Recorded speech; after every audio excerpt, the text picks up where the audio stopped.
Bom dia a todos. Que a paz do nosso Mestre Jesus envolva nossos corações, nossas mentes, para que possamos, com o instrumento do Evangelho, nos orientarmos nas nossas vidas na Terra, galgando o processo de evolução a que todas as criaturas estão engajadas. E na manhã de hoje, escolhemos uma parábola muito conhecida nossa, mas para olharmos com os olhos que a doutrina espírita nos forneceu, pelos recursos que ela nos trouxe, através das luzes do entendimento, da comunicabilidade dos espíritos, do processo de reencarnação e evolução, que permeiam os conhecimentos espíritas e que nos fazem, então, extrair a essência dos evangelhos de Nosso Senhor Jesus Cristo. Na parábola do bom samaritano, nós temos o maior poema que Jesus nos deixou a respeito da caridade. Ali está inserido os passos, o procedimento de como ir ao encontro dos corações caídos à beira do caminho, como foi o samaritano da parábola. E apenas para justificar a importância das parábolas nos evangelhos deixados pelos evangelistas, vamos comentar aquela passagem em que Jesus, inquirido pelos apóstolos, relata que a eles ele poderia falar na intimidade, poderia dizer tudo, mas para o grande povo, para o grande público que não tinham ainda a maturidade, ele deixava então as parábolas. Então as parábolas, elas se revestem de verdades eternas. Ali nós vamos ver muito do que a doutrina espírita nos revela. Através das parábolas, Jesus deixou ensinamentos que são válidos não só há 2000 anos atrás, mas hoje e para a eternidade.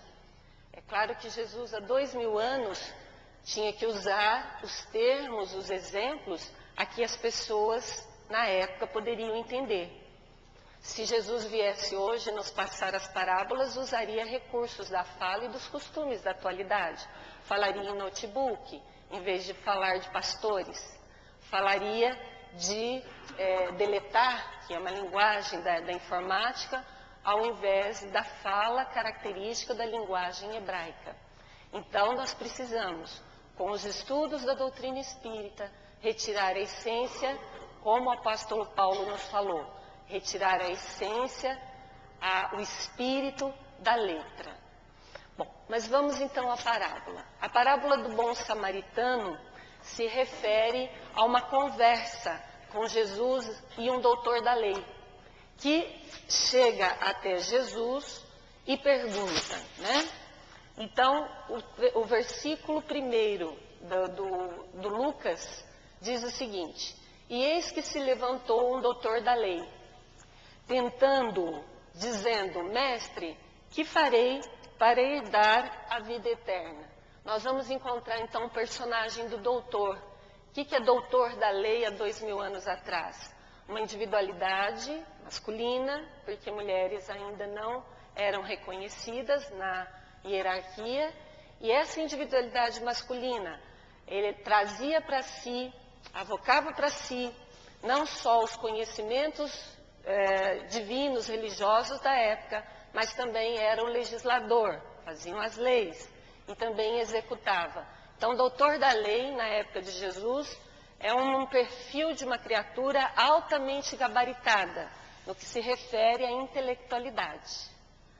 E esse doutor da lei, tentando, ou seja, aquelas passagens inúmeras da Bíblia, em que os intelectuais, os que têm apenas patrimônios iluminativos da mente, não se deixando ainda refletir a nível do campo de sentimento, deixavam-se então em profundas cogitações e não conseguiam achar os caminhos.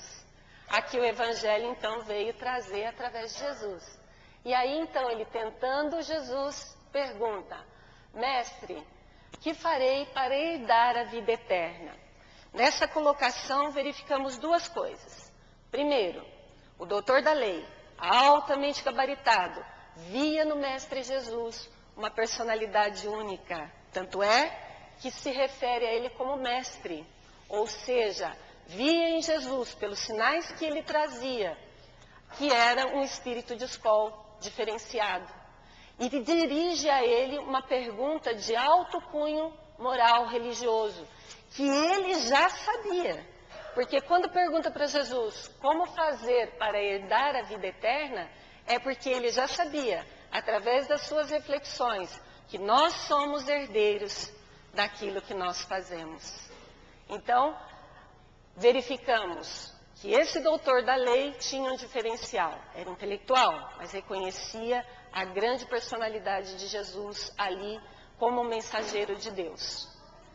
No versículo seguinte, Jesus então pergunta ao doutor da lei: que está escrito na lei? Como a lês?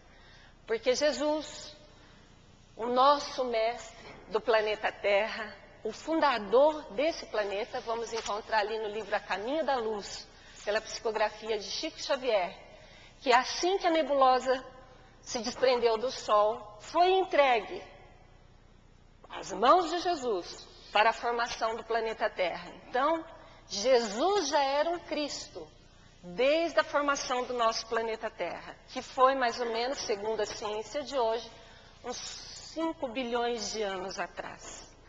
Então, Jesus já era um Cristo.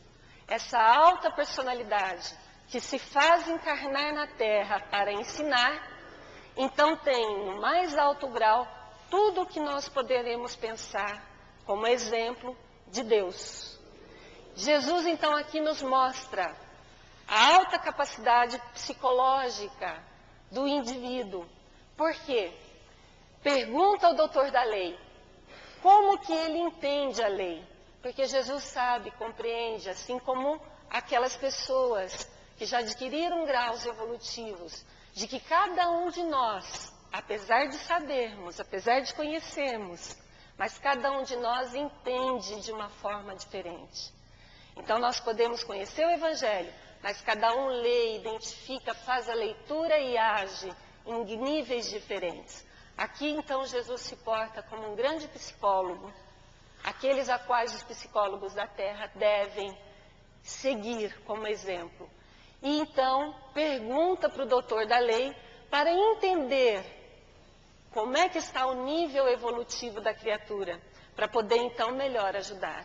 Aqui então a gente já vê a primeira lição de como auxiliar aqueles que nos procuram com as suas dúvidas e indagações, que será muito comum durante esse ano, porque em 2010, com 100 anos de Chico Xavier, muitos eventos, inclusive na mídia, estão programados. E com isso vai despertar muita curiosidade. E muitas vezes a criatura chega até nós perguntando sobre doutrina espírita e a gente já vai soltando um monte de informações, sem antes verificar qual é o grau de entendimento dela.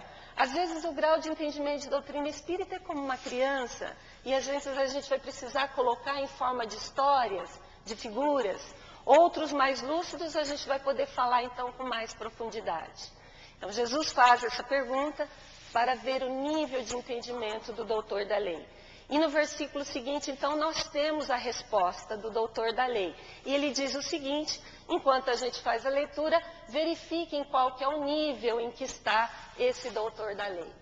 E respondendo, ele disse: amarás ao Senhor teu Deus de todo o coração, de toda a tua alma, de todas as suas forças, de todo o teu entendimento, e ao teu próximo como a ti mesmo. Essa é a fala do doutor da lei. Até parece a fala de Jesus, não é? Pois então, o doutor da lei, como disse no início, é um alto conhecedor das leis, até então conhecidas, que eram as leis mosaicas. E isso nos faz uma outra reflexão. Se com a vinda de Jesus já se tinham esses conhecimentos, por que será que a humanidade da Terra até hoje não aplica?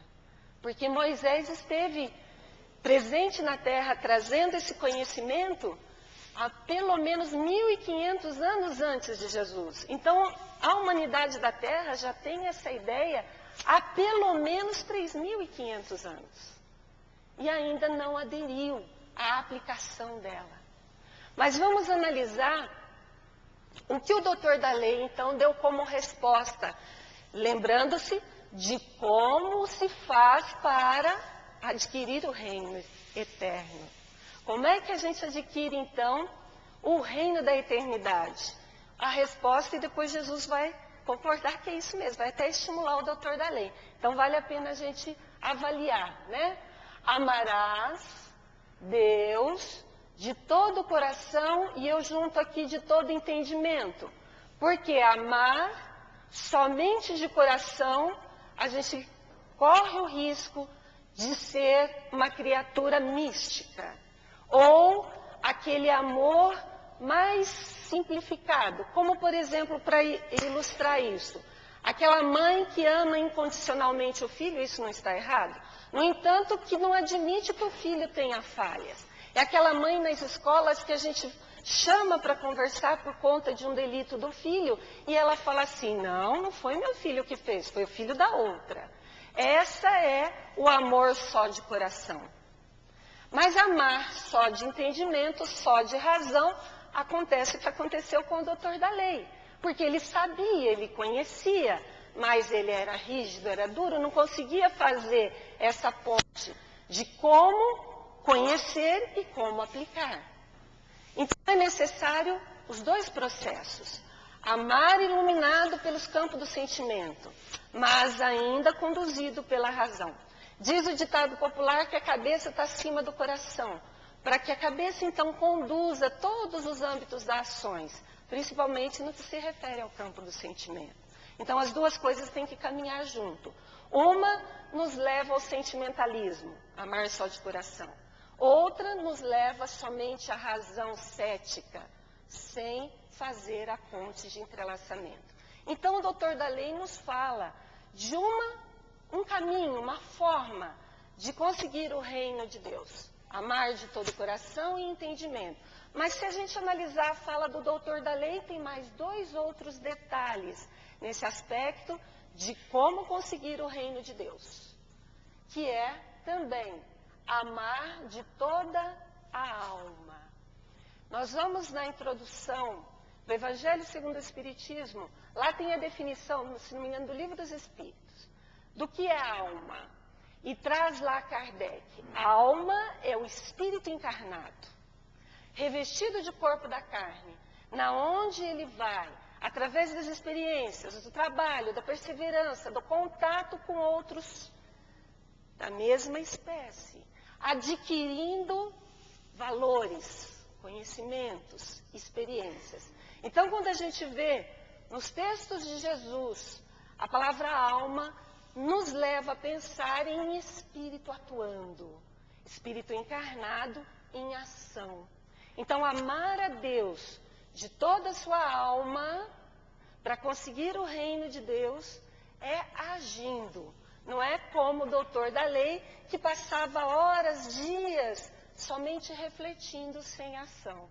Então, Jesus ali depois vai aproveitar essa colocação do doutor da lei para, na parábola do bom samaritano, mostrando que ele tem que agir, ele tem que fazer.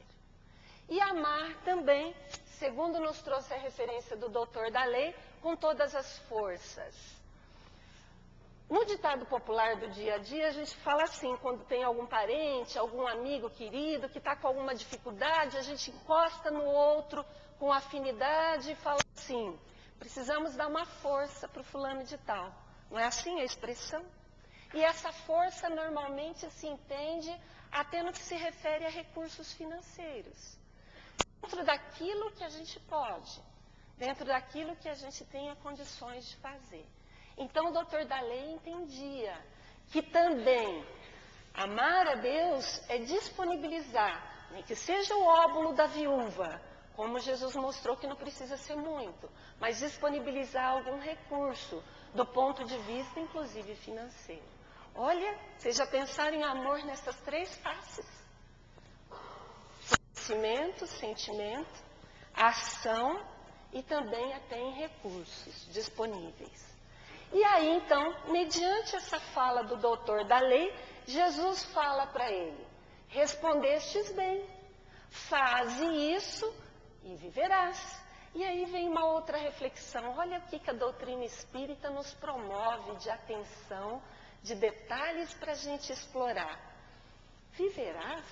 Mas ele já não estava vivendo? Ele estava respirando, estava pensando. Que viver é esse?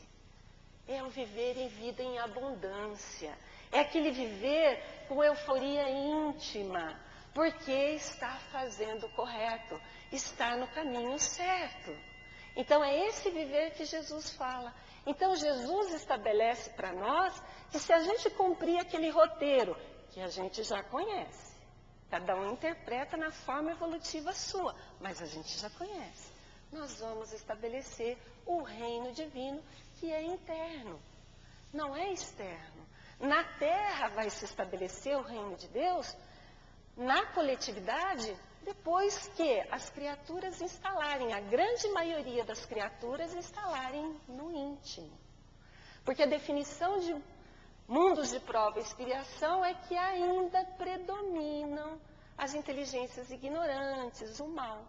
Quando esse quadro reverter, e aí entra a nossa participação individual, porque se cada um de nós estabelecer o reino interno, daqui a pouco vamos ser maioria, e é isso que a doutrina nos traz, um mundo de regeneração. E aí aqueles que vêm na retaguarda, sensibilizados pelos nossos exemplos, também irão, naquele ditado popular, Maria vai com as outras. Porque eles vão ficar incomodados em fazer aquilo que eles querem, eles vão fazer aquilo que a maioria faz. E é assim então que se dá o processo evolutivo do ponto de vista coletivo. No versículo seguinte, o doutor da lei volta à carga e pergunta: querendo justificar-se a si mesmo, disse Jesus: quem é meu próximo? E aí a gente verifica também um perfil da criatura humana. O doutor da lei volta a perguntar. E aí a gente observa que quando se pergunta muito, é porque não quer se colocar em prática. Então fica achando desculpas. É assim com nossos filhos em casa. A gente manda: vai lavar a louça para a mamãe. Por quê? Vai, porque é a sua vez. Não, é a vez do fulano. Por que tem que ser eu? Isso significa que é um perfil muito característico humano. A gente vê isso no ambiente de trabalho. Aqueles que muito perguntam é porque não querem assumir. Querem terceirizar, passar para o outro a responsabilidade. E o doutor da lei é assim, porque eu conheço ele, já conhecia.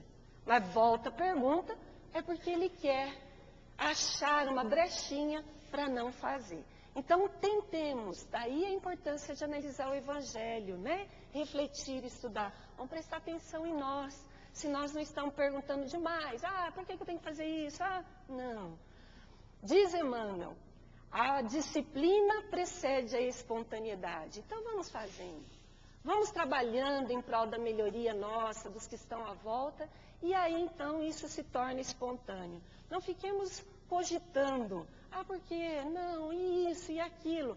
Vamos nos colocar a caminho, né, no mar da vida, e já com os recursos que já temos, e vamos então perseverantemente buscando a verdade e aplicando no nosso dia a dia.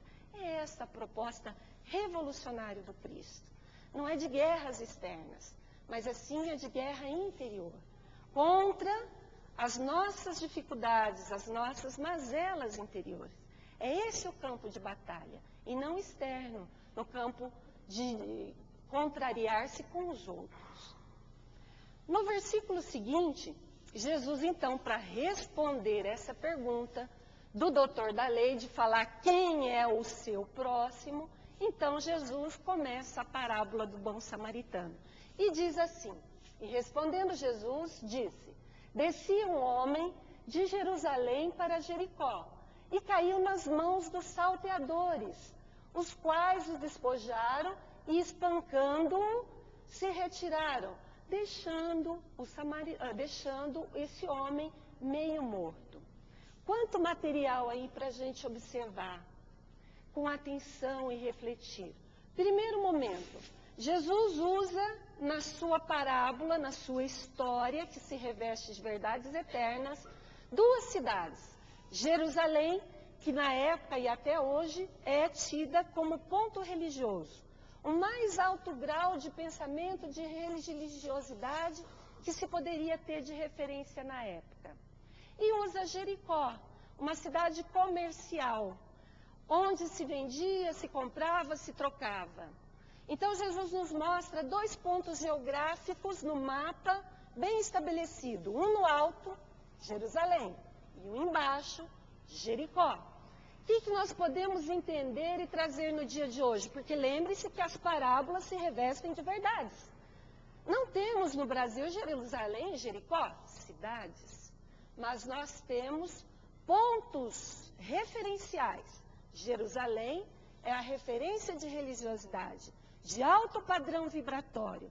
Jericó é a referência da materialidade, dos valores puramente humanos. Nosso trabalho profissional, comer, beber, casa, dormir, descansar. E o homem, que Jesus não nomeou quem é, não falou se é branco, se é negro, que religião que ele é, descia, olha só, dos padrões mais elevados para os padrões mais humanos. Ele estava em ação de descida. Nos dias de hoje, poderíamos comentar aqui que estamos na Jerusalém, estamos buscando os altos valores da vida.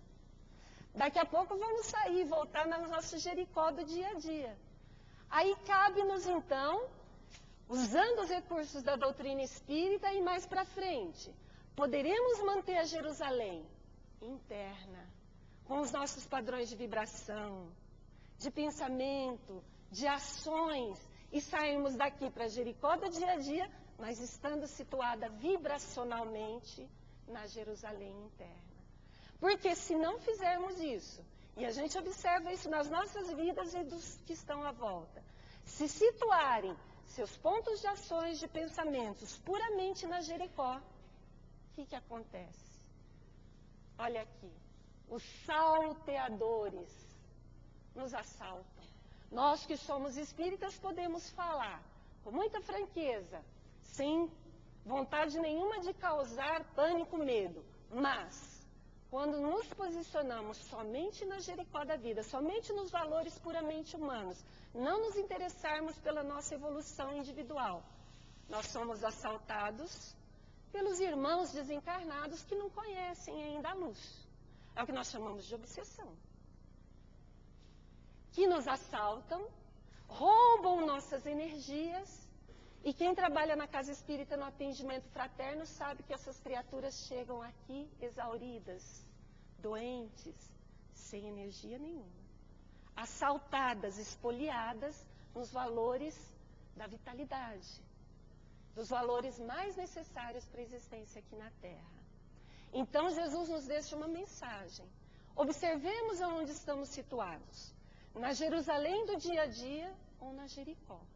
E com um detalhe, temos que viver na Jericó, porque nós vamos ver já já que o bom samaritano passa pela Jericó. É diferente desse que vinha, descia de padrão. Ele estava intencionalmente direcionado para Jericó da vida. Né?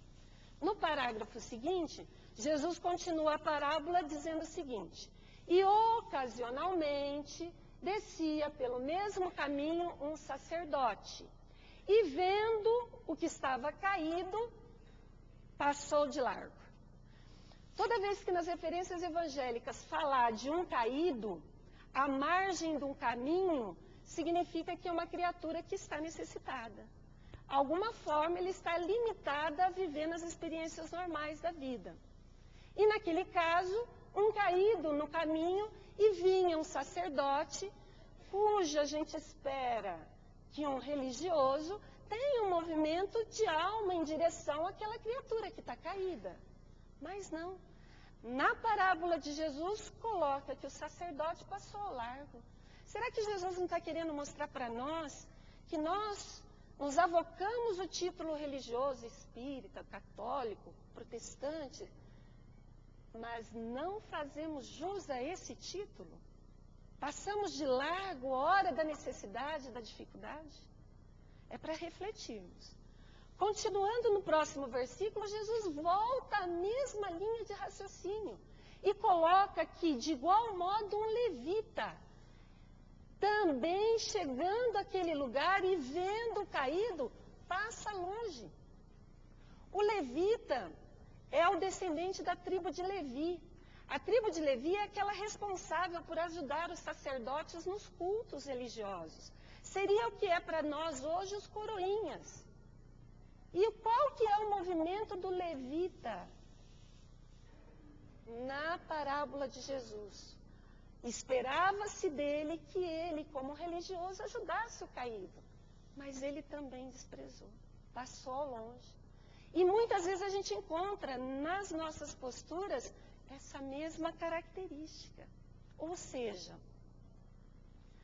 é um amigo, é um familiar, é um colega de trabalho que está com dificuldade. A gente vê que ele está caído, ele está sem força, ele está sem energia, igual caído ali.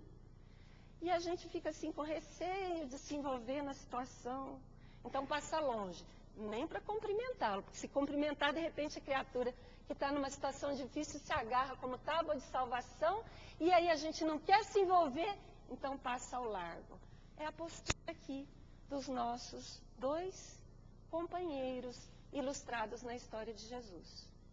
No versículo seguinte, Jesus volta à parábola dizendo: mas um samaritano que ia de viagem, prestar atenção, não era alguém que estava descendo de Jerusalém em Jericó, ele estava de passagem, igual nós estamos de passagem pela terra. De passagem, chegou ao pé do que estava caído e, vendo-o, moveu-se de íntima compaixão. Vamos analisar à luz da doutrina espírita. Primeiro, samaritano, e aí a nossa necessidade de estudar um pouquinho, até a história. Samaritano é um da tribo da Samaria, que é uma localização muito distante de Jerusalém. Os nascidos e descendentes da Samaria eram tidos como pessoas de má vida. Somente porque construíram um templo lá no Monte Gesarim, e é lá que eles davam culto a Deus. E por isso eles eram considerados de má vida, porque eles não vinham a Jerusalém, no templo de Salomão, para fazer suas oferendas. Então eles eram excluídos da sociedade. Eram mal vistos. E Jesus usou uma criatura que não se esperava nenhum movimento de alma em prol do caído, mostrando para nós que não temos que rotular. Ah, aquela criatura é de má vida. Não podemos rotular. Porque as atitudes em sentido de caridade verdadeira podem vir de qualquer coração. Não necessariamente o religioso. Né? Então, que nós façamos como Jesus. Aceitemos a todos, com o devido respeito que eles merecem. E o samaritano, então, considerado de má vida, fez tudo aquilo que o doutor da lei falou que era necessário para conseguir o reino de Deus. Lembram-se aquela parte em que é necessário mover-se de coração? Olha aí o samaritano. Moveu-se de íntima compaixão. O que é compaixão? Relacionada ao campo do sentimento. Então, o samaritano começou a aplicar aqueles passos que são necessários para estabelecer o reino de Deus dentro de nós. E que por isso essa parábola é o mais belo poema da caridade. Primeiro passo, para auxiliar o que está caído, é a nossa volta, o mais próximo, que está caído à beira do caminho. Mover-se de sentimento. Mexer nas nossas fibras mais internas. E isso muitas vezes para o perfil masculino é mais difícil. Para a mulher é mais fácil. Mas é necessário, é um exercício. Não é ficar choroso. Não é ficar, como a gente colocou, somente premido pelos sentimentos. É sentimento iluminado pela razão. Como agir? De que forma fazer? Mas tem que se movimentar por íntima compaixão pelo que está caído. Depois, continuando o versículo, Jesus continua os passos seguintes para estabelecer o reino de Deus dentro de nós. O samaritano aproxima-se do que estava caído, atou-lhe as feridas, deitou-lhe azeite e vinho, e pondo sobre a sua cavalgadura, levou o caído para uma estalagem e lá cuidou dele. E aí nós vamos ver os outros movimentos, os outros 3 passos para amar a Deus, instaurar o reino de Deus dentro de nós. Aproximou-se, porque como é que você vai ajudar a criatura contando ela lá distante e você aqui? Nós temos que aproximar, nos interessar pelo seu problema, saber o que ocorreu e depois que soube o que ocorreu, atar-lhe as feridas. Porque muitos daqueles que se avocam o direito de ajudar o outro, aí o outro narra, abre o coração das dificuldades, e aí aquele que serviu, né, de confessor auricular, sai por aí falando, ó, o fulano caiu por conta daquilo. Ou seja, expôs a ferida do caído. E não é assim. Temos que atar-lhe as feridas, quer dizer, esconder o que está purulento, canceroso, não ficar expondo ao ar, aos micróbios. Então não temos que sair falando do problema daquele nosso atendido. Mantém sigilo. Obtivemos aqui informação que no desarte, eles são sigilosos. Não se expõe a sua ferida ao público para que seja motivo de comentários ou chacotas. Olha como ajudar implica em movimentos racionais. Para que a criatura, então, tenha possibilidade. Porque ela já sabe mais do que nunca que está caído, por que ela caiu. Não precisa que mais ninguém aponte-lhe a ferida, a dor, porque ela já está sofrendo suficientemente. Não é a nossa postura, segundo a parábola que Jesus trouxe, de mostrar, de expor a ferida. A nossa postura é de atar a ferida para que ela não infeccione mais. Logo em seguida, o samaritano pôs, né, azeite, olha lá, deitou azeite e vinho. Na época eram os únicos 2 recursos para se tratar a ferida. Mas nos dias de hoje, o que a gente pode entender com o azeite? Na época não tinha energia elétrica. O que se queimava era azeite, né? Combustível para produzir luz. E na época não tinha nenhuma substância para fazer asepsia, limpeza. Apenas a bebida vinho, que produzia álcool, e álcool então funcionava como elemento de asepsia. E aí a gente pode tirar para os nossos dias de hoje. Como é que a gente pode auxiliar o que está caído à margem do caminho? A luz do conhecimento. A asepsia que a ferramenta da doutrina espírita nos dá de conhecimento, de instruções, de caminhos que a gente pode oferecer ao caído. É dar-lhe, depois que acabou o chão debaixo dos seus pés, é dar-lhe oportunidade, dar-lhe recursos de visualizar que tem outros passos, outros caminhos.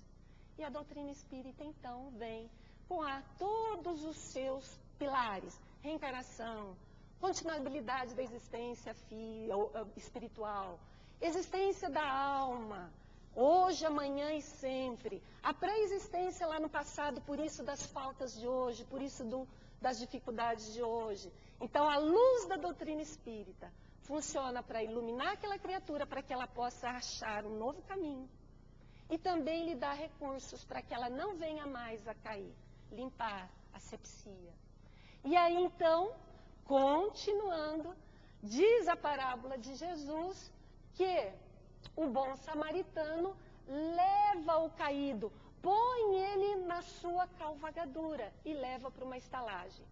E aí Jesus então nos indica que aquele que nós propomos a ajudar, ele precisa de um tempo, de um piso, de um sustentáculo. Por algum tempo a gente deve acompanhá-lo. Muitas vezes no começo, até colocando e a gente caminhando para que ele venha caminhando atrás.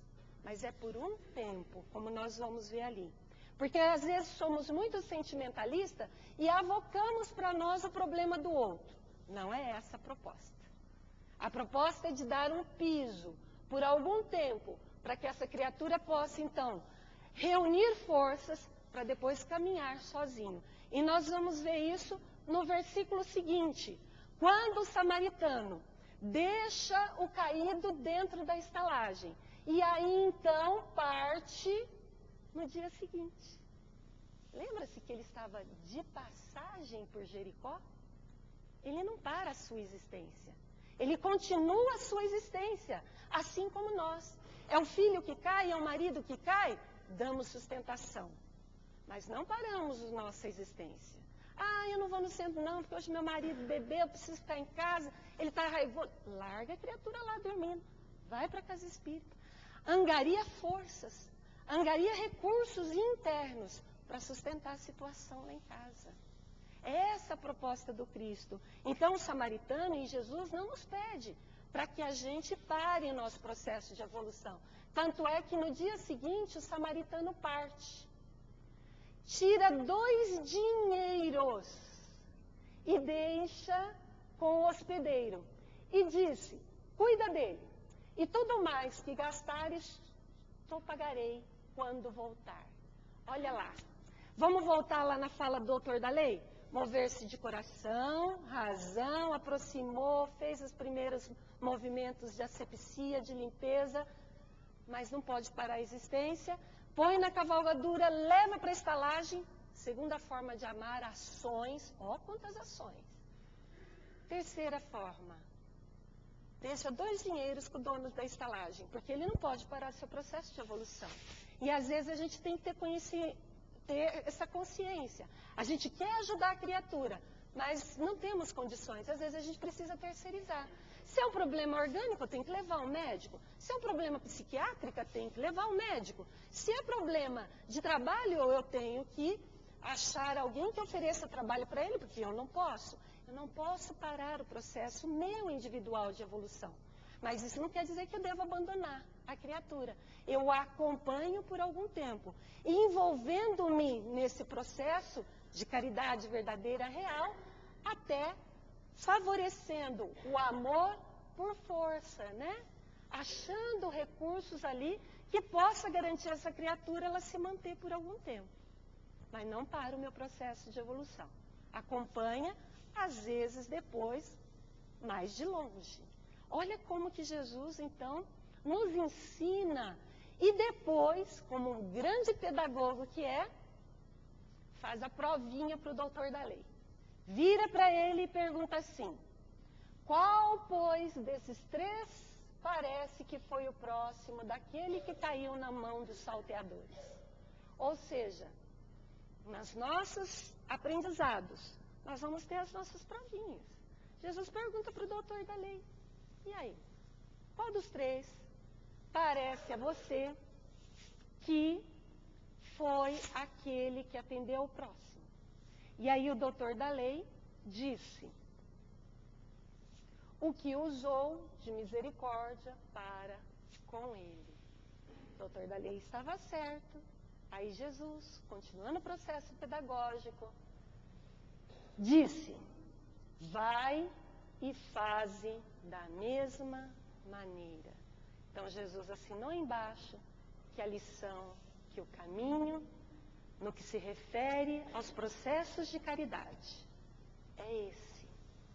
Como está descrito na parábola do bom samaritano. E nesse momento em que estamos, então, finalizando a exposição, relembrando que para conseguirmos instalar o reino interno dentro de nós, deveremos amar, como o doutor da lei falou. E esse amar não é só falando, é realizando. Então é sentindo, conduzindo pelo entendimento da importância do estudo, fazendo, agindo, estando-nos nós, como barcos lançados ao mar da vida, usando os implementos que já possuímos, as redes, os barcos, os conhecimentos que já temos, as ferramentas da casa espírita, do trabalho profissional, do lar estruturado, nos coloquemos no mar da vida como um bom samaritano, com a disposição de auxiliar, de fazer, de colaborar, usando como referencial todos os aspectos ali descritos. O de ser simples, não fazer alarde, estar junto, acompanhar, dar os recursos para a criatura não reincidir, e esses recursos podem ser os conhecimentos da doutrina espírita, assinalando os caminhos, e não parar o nosso processo de existência por conta do caído, porque ele mais além se levantará e caminhará com suas próprias pernas. O processo evolutivo, ele é individual, ocorre no coletivo, junto com os outros, mas nós daremos conta do nosso individual.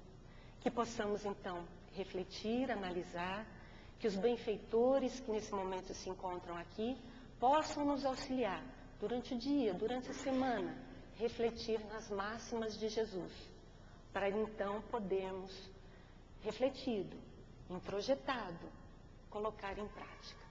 Muito obrigada, que as bênçãos do Mestre Jesus iluminem nossos lares, no dia de hoje, durante toda a semana, para que possamos fazer da nossa Jericó do dia a dia uma Jerusalém interna, mantendo-nos firmes no estudo, nas preces e nas atitudes e ações.